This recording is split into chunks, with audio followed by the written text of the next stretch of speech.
do it. All right, welcome to the first podcast of Collaborating with Killers. My name is Nate, and this is Jason.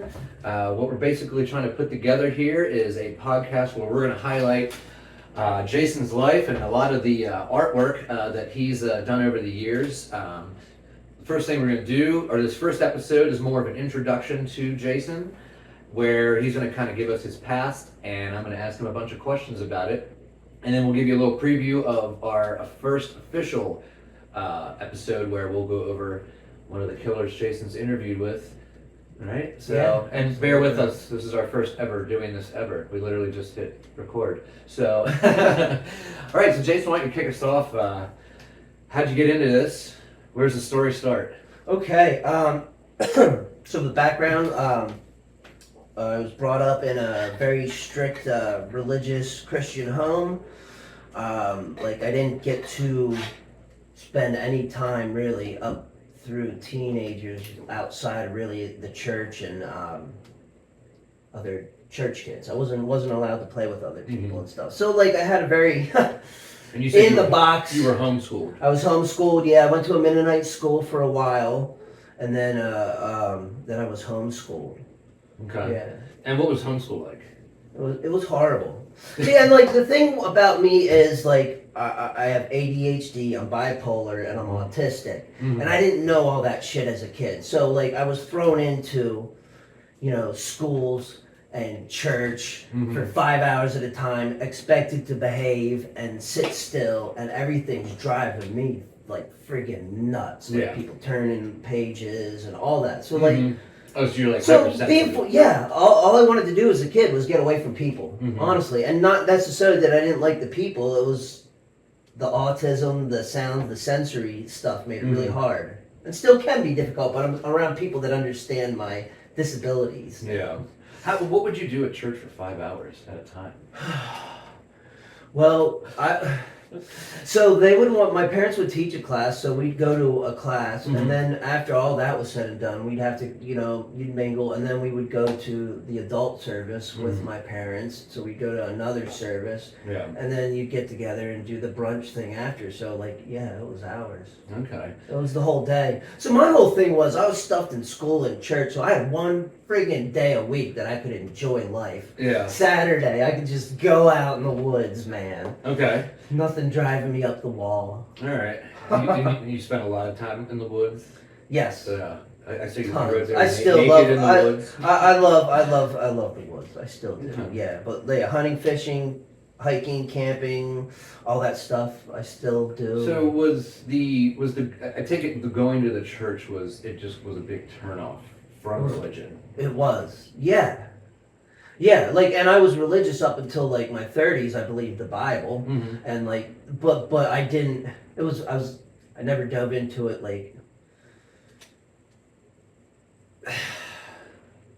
It's hard to explain. I never thought outside of the box, really. So you know what I mean? This is it. This is it. Never bothered to think much about stuff till about 10 years ago. But yeah, I was not a fan of church at all, and So, I would not Not to jump ahead here a little bit, but Yeah. even when you were doing heroin and homeless and in jail, you were still this is it. Yeah. Like, Yeah, and I was friends with pastors and stuff. So yeah, okay. yeah. Wow. I had people to always tell me, "Oh, this is it. This is," you know what I mean? So what? So you seem like you lived kind of almost not an Amish life, but you said Mennonite. Mennonite, yeah. So you said you do a lot of hunting and fishing back then. Yeah. And then eventually you end up on a farm. Is Yeah, that I during worked on a school? farm when I was 15. I was working full time on a farm. Okay. Yeah, which was great for me because it gave me an excuse to get away from church. Yeah. And so much school became me doing shit by myself. Mm-hmm. Here's what you need to do. Here's tests. Study this. Yeah. Just because my parents realized, not what it was, but they realized I had these sensory issues, Okay. autism and stuff. So then from school, where do we go? Playing in bands. Okay. That's Did you learn music in school? Or is this something you taught No. yourself? No. No, I actually I couldn't when they were doing music class. I was out in the trailers Mhm. for special ed because Yeah. So what? I struggled in school, man. So you get out of school, you start doing bands. What did you listen to the punk music, the metal music? That you Yeah, listen to now? I discovered in Christian metal. Uh-huh. And I Christian loved metal. it when I was like 15. Okay. Yeah, in a Christian bookstore. And my parents were like, they didn't know there was such a thing, so they couldn't, I'm like, well, here's the lyrics. So they let me listen to it. So right away, I was like, I love This death metal. Like, Yeah. I found some other Christian kids in church that were into hardcore punk metal and stuff. Interesting. And we just started jamming out. We got on a CD. The first band I was in when I was 15 got on a CD. On With a whole bunch of other bands. Yeah, with a whole bunch of compilation. A whole What? bunch of other bands and We're stuff. definitely have to dig that out. Yeah. Yeah. Okay. Yeah, so, it was cool. Yeah. so what? So I take it you've been to a Christian metal concert? Yeah, lots. I went to a festival that was Do they 2 mosh? weeks long. Yeah. Yeah. Okay. Yeah. Beat each other up Yeah. in the name of Jesus? Yeah. Yeah. Yeah. Interesting. You think Jesus would have moshed? He wouldn't have to. He'd just rise above it and he'd crowd surf Oh. like this, Oh. walk. Like Like walk the way on the you walked crowd? on water. Oh. Awesome. Yeah. All right, cool. So you get in metal, you get the bands. Yeah. Obviously, we're gonna get into drug use. Does that start right out of high school? Yeah, when I was 18, I started When we say drugs, we're doing what? Alcohol, drinking marijuana. and weed were the beginning. Yeah. Yeah. And as soon as I did it, that's all I wanted to do. Mm-hmm. Yeah. Which wasn't the case, you know what I mean? It was like, I had stuff to do and this and that, but man, whenever I could or had money, yeah. It was. And that becomes my trend here till. So I guess we're moving into that. Yeah, phase yeah. So you start doing drugs, you start smoking weed, doing alcohol. Yeah. Then obviously this gets dark quick. Does it get dark quick, or does it take a while to get dark? Yeah, it gets bad. Yeah, because I mean, would you say my like, early 20s, I was homeless till 10 years ago. Let's So start with the long homelessness. You get homeless because I left my parents when I was 18 and moved into my car. Like, I had enough of the religion, had enough of being told what to do. Mhm. I told them I was leaving when I was 18. Yeah. I left when I was 18. And you're just like, So that was the "Ow, beginning. let's get Yeah, wild." yeah. That was a lot of it living in the car. And how did you Did you work during this? Yes. Mm-hmm. I almost always worked in my homeless time till the heroin really hit years later, and I was like, I'm not going to work. So let's go. So let's say we're in your 20s. So were you just in most of your 20s? You were in a car. Yeah. Or homeless? Yeah. A lot of woods, a lot of tent living. Okay. Until it becomes more like ghettos and crack houses and abandos and shit later. But Is yeah. that because of the winter? 'Cause I'm trying to picture. Partly that, but that's where the drugs were. Okay.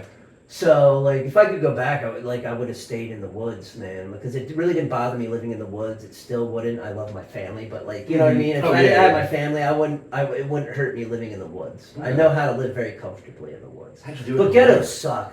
The winter's staying warm, so it's not fun.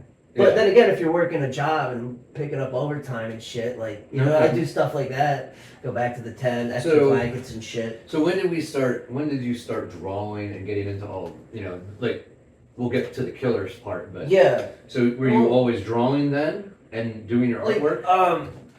I sketched a little bit just for school, Yeah, a little bit here and there, but nothing like this. yeah. And my early 20s, I just started since I was a teenager, I was fascinated with killers. So Mm-hmm. once I got charcoal, a Mhm. big pad, and just started drawing portraits of Mhm. mostly cannibals, Ed Gein, Albert Fish. Yeah. Yeah, the cannibals. Cannibals, yeah, because if you're eating people, you got a crazy fucking story. You know what I mean? There's something yeah, you have a different perspective on things. Yeah. So you end up getting bad enough that you said you were like, what do you call it, a human trash can. Yes, it didn't matter what drugs we were doing. I did heroin as it came along. Mm-hmm. Meth was the only drug that I was like, oh, this is horrible. Yeah. I couldn't sleep for days. I was depressed. Like I couldn't sleep for days. Yeah. And I'm already like insomniac-ish. Like Yeah. I would be up on all the other drugs. It was gonna take a lot to fucking. That's why I've just always knock like me out. avoided something like cocaine because I'm like I love coffee. I don't think Yeah. I can't imagine doing. Coke was never my Just- favorite, but again, like especially if shit was free, Yeah. I was down. Would you think the drug use was that? Were you depressed or were you just? I was never happy. Okay. I was never happy. I was miserable as a kid, Yeah. mostly because of like my autism and shit and my surroundings. Mhm. Like I really was not a happy kid, and like I went from that like to not happy adult. Mhm. And all I wanted to do was drugs. I didn't know how else to be fucking happy. That's the only thing. Yeah. That's all I fucking knew. Dopamine wasn't coming Yeah, from life. yeah. It was coming from. Yeah, yeah, absolutely. Okay. So then eventually you end up in a jail, Yeah, and you said this was like on and off. Was this through your 30s? yeah, through most of my 30s. Because what you're Started in like my about my 20s. age. You're in mid 40s now. Mid 40s, Yeah. yeah. Yeah. So and in jail, how long were you? Like were these stints like 6 months, a year? No, it was always like, because I never had any felonies. Mhm. I got like a DUI, and then like by that time I was doing heroin, and I wasn't gonna stop for probation, so it was just like years of me just. Probation would keep adding time. And, Oh yeah, once you're in like the system, yeah, and then you're in I the would get system. caught with more simple possessions, which is more charges and just Yeah. shit like that. So like 6 or 7 times I went in, and the first time it'd be 30 days, then 60 days, then 90 days. Yeah. Like one of the last times was 7 months. Oh yeah. 3.5 was in the hole, solitary They confinement. put you in the hole for 3 months. 3.5 months Straight? Yeah, I got out Is that twice. legal? I got out. It doesn't matter if it's not. Yeah. Well, But I got out twice a week to take a shower. That's it. Besides that, I was in a cell smaller than this Outta here. room. Only 3.5 week. months sitting there staring, and luckily I could draw. They Ah. brought me some art and shit like that, kept me sane. Okay. Sketching, cause yeah, no TV, no nothing, no electricity, no nothing. Like I went in there, and it was like bloody swastikas on the wall and grit and filth, like. And then they told me how long I was gonna be in there. I'm like, oh, I gotta clean this fucking cell. Oh, so you ended up cleaning your own Yeah, cell? That's wild. shirts and hot water and just scrubbing it, and like they Yeah. once every now and then. I don't even know if it was once a week. They would bring some cleaning supplies, but. They You're bring like, well, you. at They least bring he's you a gonna do tray. it. They feed you your little tray, like in the cell. Like you wouldn't get out at all. Yeah, and that was because I got caught making alcohol and giving tattoos inside of jail. So they frown upon that. Get So out. like They frown it's not upon like I was surprised. Or, Yeah. Well, yeah, I was bored, but like 3.5 months in, I was yeah. We're definitely doing an episode of how you make jail alcohol. Yeah. So okay, so you're in. So was that the last time? There was one time after that. Mhm. At that time, I didn't care. I told a judge off. Like, yeah, they wanted to send me to rehab. I said, fuck you, I'm not going to stop doing drugs. Yeah. So they just sent me back to jail. And it was the time after that I went in, and I was like, that was the last time. I'm like, I'm tired. And I went in, and I was like, okay, I'll go to rehab. And like, So I'll what do would the you say was I mean obviously other than going to jail repeatedly, what would you say was like the breaking point for you? Like were you having sick and tired of it, man. Like just years of the same old fucking thing. Just years of it. Yeah. Like, yeah. And then I moved. Like, as I was up closer to Philly, I moved back here Mhm. to where I grew up. So I didn't have like. It's hard to stay clean when you get out of jail and there's all your buddies already with heroin and shit. Like. Yep. Greeting you at the door. Yeah, it's like I'm out. Woo! So that was the one thing that gave me a little bit of a cushion. And once I got out, like the first year was hard. Yeah. 2 years, I thought about it all the time. After 2 years, it was a Really? piece of So cake. you're And now, you're like, 2 years in and you're still like, man, I want to. it took a long I mean, time. I've heard about but that's the first time I ever did anything and had any willpower in my life. Okay. It was like 10 years ago when I stopped doing heroin. Like, I was a 30-some-year-old fucking child, Yeah. mentally. Yeah. Never grew up. Like, And so throughout the time of being in jail, in and out of jail and stuff, were you still in these bands and were you still? little bit, but like a little bit, not much. One band, I had a couple of guys that like throughout it all would jam with me. You know, Mhm. like I get out of jail and we hook up and they jam. But there wasn't. I couldn't. It was really hard to get like. Once you got into the heroin all the time, daily, like, and you're sick or you're always trying to figure something out, like, because I was always a good worker. I was always consistent working, whether I was homeless or not. Yeah. But once the heroin got going, it was like So having I couldn't hold never down done a job and like. Yeah. So I'm having sick never or done not. heroin, I gotta ask, like, Yeah. isn't it like you're once you do it, you're like on your ass? Because I don't understand how usually people get on stage. Usually, but You know, like jump I'm around. wired different with chemically, so like it would keep me awake. Okay. Like, but everybody around me would like fucking nod. But yeah, just like some ADHD, if you have ADHD, like the medicine will slow you down, but like it'll speed somebody else up. Okay. Like I had like that kind of effect with like opiates. Oh, okay. Well, that makes more sense to me then. So I would just Because I've never be understood awake like or how go to work or keep famous on rock trucking. stars, yeah, are on stage. Well, like, and when I met Josh, my drummer, like, when we first met, we were both, like, messing around, like, Mhm. and, well, we're both clean now, but, like, yeah, we would did dope a few times when we first met. And, like, I wanted to jam, and I'd get up there, and he'd go, okay, and just, like, pass out behind the drum set. I'm like, dude, just kicking the set, like, wake up! That's But, yeah, the norm is to, like, just fucking, to go down. yeah. So then you get clean. So then is this? I get off heroin. Yeah. Well, you're still- opiates, you're and I'm Calif- still off, but Well, yeah. you're California sober, as they say. Yeah, but like I was drinking like gallon of vodka. a Okay, day. okay. Like, I'm saying more now. But, so you get clean from heroin, but then Yeah. you're still kind of an Yeah. alcoholic. yeah, And yeah. So is this? So when you get clean from the heroin, is that when when you start getting into talking to the killers? Yeah, a And little what kind bit. of Like transition is yeah. that? So about 8 years ago, like I 10 years ago, I stopped doing heroin. About 8 years ago, I met my wife, and that's like when I started like talking to killers. Now what got you? What's that? I'm gonna write a letter. The to a serial original. killer. So originally, my band was all about true crimes, serial Mhm. killers and stuff. Like we take lyrics from the bands and stuff, or lyrics from the killers. Sorry. Mhm. So like a song about Charles Manson would be nothing but quotes Okay. done by Charles Manson. So it's as if he wrote the song. Yeah. So we're all about true crime. And like I joined some true crime groups, and there was this one artist that had some really cool artwork, and his name was Nico Claw, and he wrote an autobiography. I'm like, why does this guy write an autobiography? And I found out he was a killer that did his time, and I reached out to him to do artwork for my band, Mm-hmm. and he gladly painted the cover for 10-Year-Old Stu. Yeah. Okay.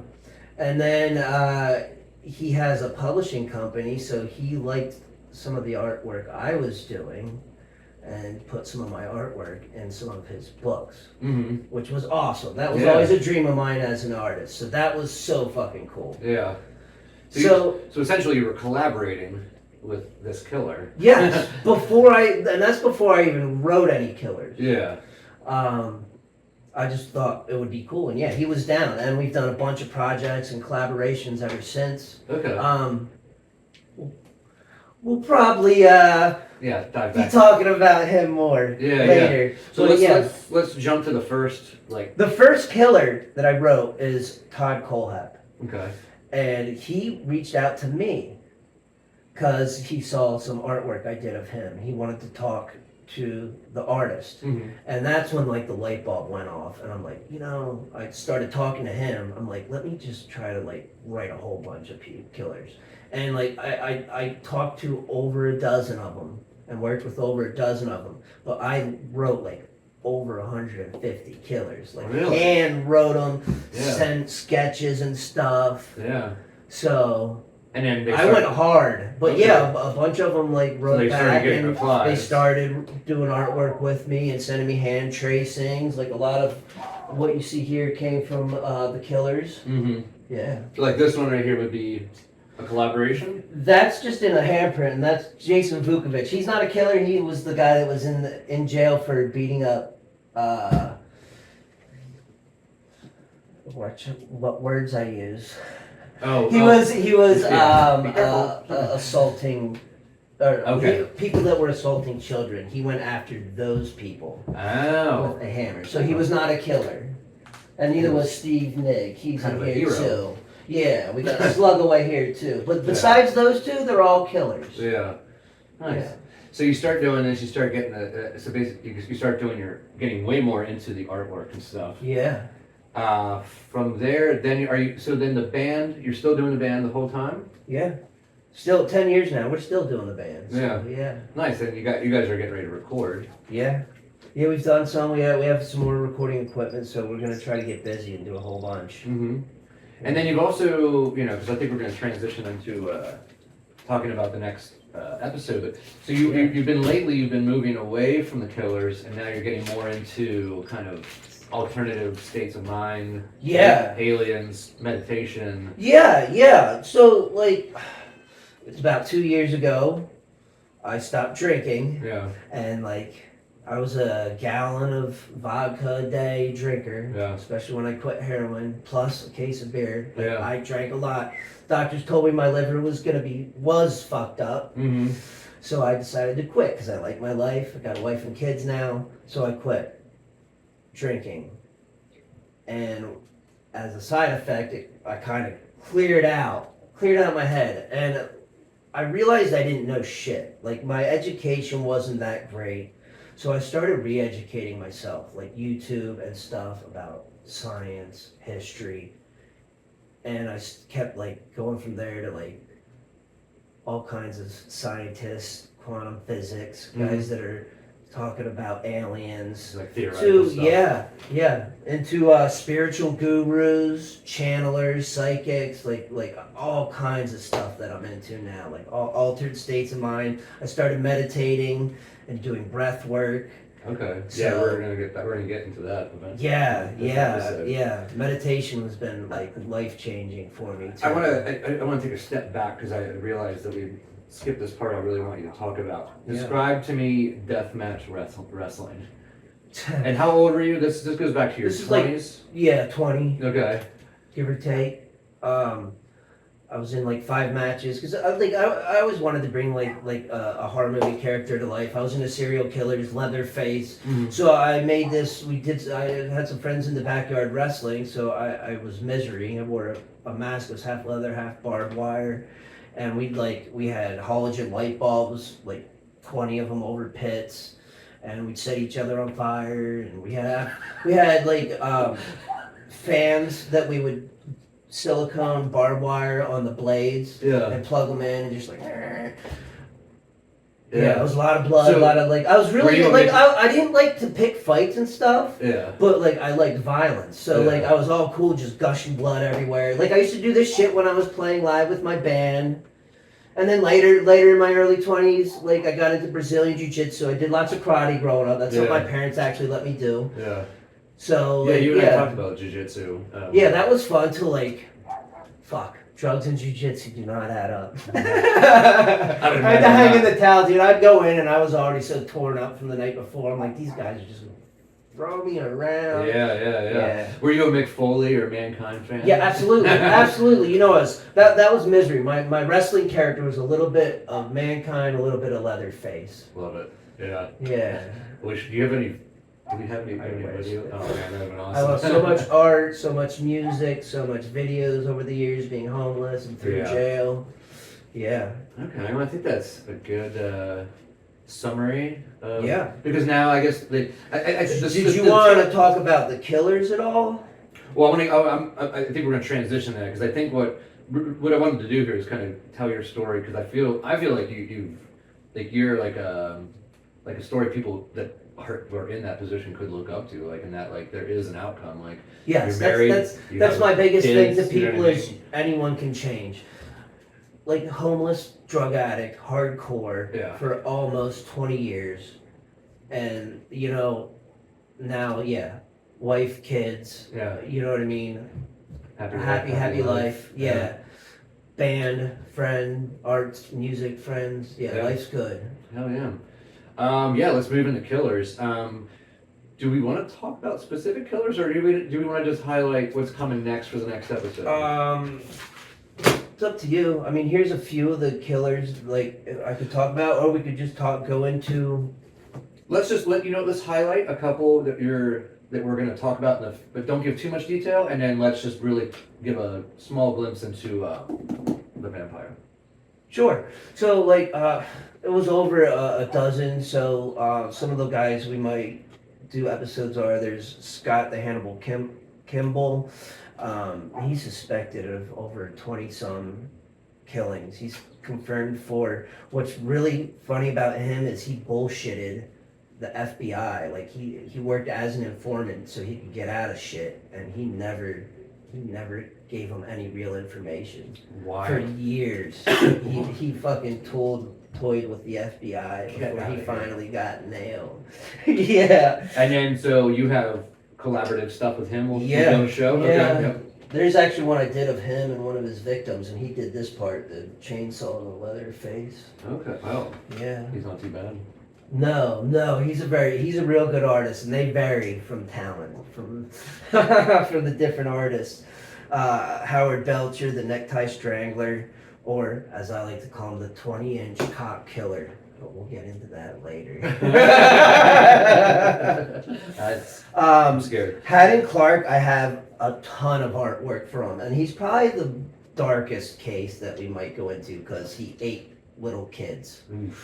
Okay. But he is super schizophrenic, Hansel multiple personalities, but like I have tons of artwork because I got artwork done by him through other people too, but I have talked to him through a few letters. There's Eddie Ruth, which is the Chris Kyle case, the American Sniper movie. Okay. The guy that killed him, the Really? American Sniper. I worked with him, We did talk and about he's that. right up there. Oh, Jesus. And he's one of the killers where like he didn't go out to like kill and hurt kids. You know what I mean? Yeah. PTSD and snapped at a range. So Oh, yeah, you know what I mean? Like that's I feel bad for him in a way. Like Yeah. Jonathan Cruz, the Purge killer. I talked to him on the phone for a little bit. And there's a whole bunch of other killers. I never worked with BTK. He's a well-known Dennis Rader, but he did sign a bunch of artwork I did, so he knows about my artwork. Do you ever get paranoid these people might, if they get out? Everybody's doing life. Oh, good. Everybody's doing. Good. Nobody's getting out except for the guys that didn't kill someone. Yeah. And I'm not worried about that. Yeah.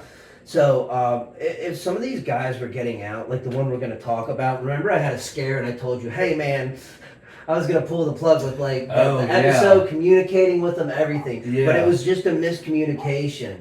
Yeah. Joshua Rudiger, the vampire slasher. And this is what we're going to get into in the official first episode. This will be the first one. This will be the first episode. And so give us more of a bigger highlight about this guy.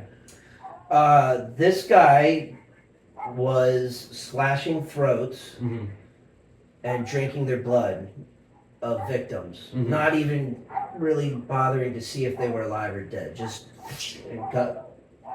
Would he bite them and do this? Or Yeah, he'd slash them with like a box cutter or a knife. Like Yeah. one of them was sleeping. He just woke up to this dude just drinking blood out of his throat. Ooh.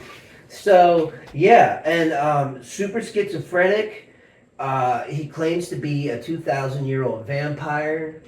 And he stuck to that story. Like we'll get into it. Like you think like some people just say some shit because they want an insanity plea. This dude was fucking crazy and thinks he's a 2,000-year-old vampire like his whole life. Yeah. So he's like nuts. Okay.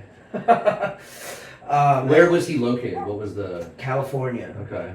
California. And he would call me at night and tell me stories about, he was there when the world was created, talking to God, fighting in Vietnam. But I'll save more of his stories Yeah. Let's, for the our first episode. We'll do some artwork. We'll show some artwork and do some stuff like that. I don't know, man. I think that's a pretty good start. It is. Pretty good intro. Yeah. So next episode is going to be the Vampire Slayer. What's his name? Vampire Slasher. Slasher. Joshua Rudiger. Joshua Rudiger. We will see All you right. at the end. Yeah, so do all the YouTube stuff, like, subscribe, comment on what you want to see. Thanks for tuning in. and hopefully we'll get a bunch of this stuff out to you. Peace.